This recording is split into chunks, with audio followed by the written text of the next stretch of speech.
Is PVE in Overwatch 2 really cancelled? Let's talk about that. In a recent video from the Overwatch team, they covered a brand new roadmap for the foreseeable future of Overwatch 2, where executive producer Jared Nias had this to say. With everything we've learned about what it takes to operate this game at the level that you deserve, it's clear that we can't deliver on that original vision for PvE that was shown in 2019. What that means is that we won't be delivering that dedicated hero mode with talent trees, that long-term power progression. Those things just aren't in our plans anymore. In short, there won't be any hero skill trees, there won't be any upgradability, and this kind of avoids the idea of replayability. However, PvE will exist in some aspects. What does this mean? You're probably asking. But to dumb it down, there were going to be two modes. There was going to be the story mode and then the hero mode.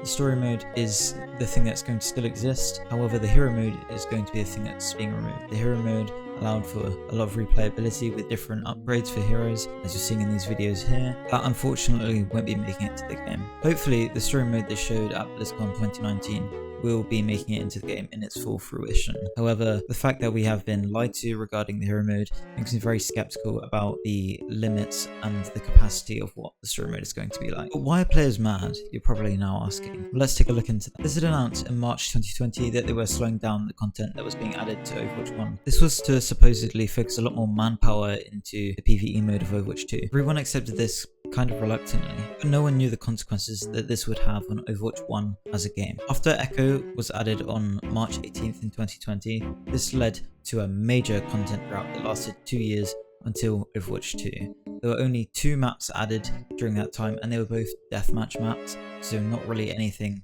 particularly important. And oh yeah, don't forget the mediocre event skins. Hooray! As I said previously, players were fine with this because they were waiting for the light at the end of the tunnel.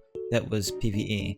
It was the only thing holding the community together, ultimately. This begs multiple questions like, what the fuck, and how is it even a sequel without the full PvE? And to that I say to you, there is a full PvE, in quotation marks. It's just not replayable really. A lot of people in the Overwatch community have been just shouting Hail Mary and claiming that the PvE is cancelled outright. That is not true. There is going to still be a PvE mode, there's just not going to be this upgradable path of heroes, which is really disappointing.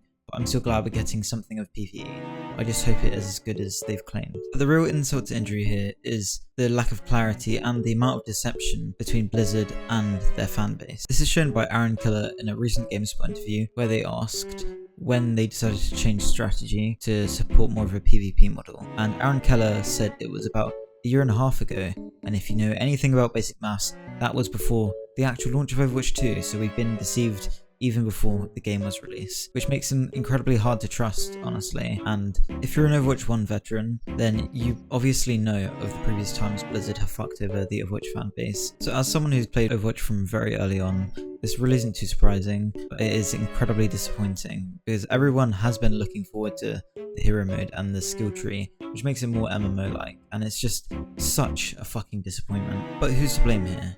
It's honestly incredibly hard to say. There are a lot of theories claiming that there is a lot of corporate greed from higher up in Blizzard, like the CEO. A lot of people think that it's just the Overwatch team being lazy and that they've just wasted the past couple of years, and either could be probable, but there's no clear answer. There are a few leaks suggesting that it's higher ups, and it's suggesting it's the reason why Jeff Kaplan left, but there is no clear, reliable source to trust here, so it's a very unclear, complicated situation, and it's very hard to be pointing fingers when we hardly know anything about the inside operations of Blizzard. But ultimately, no one is coming out on top.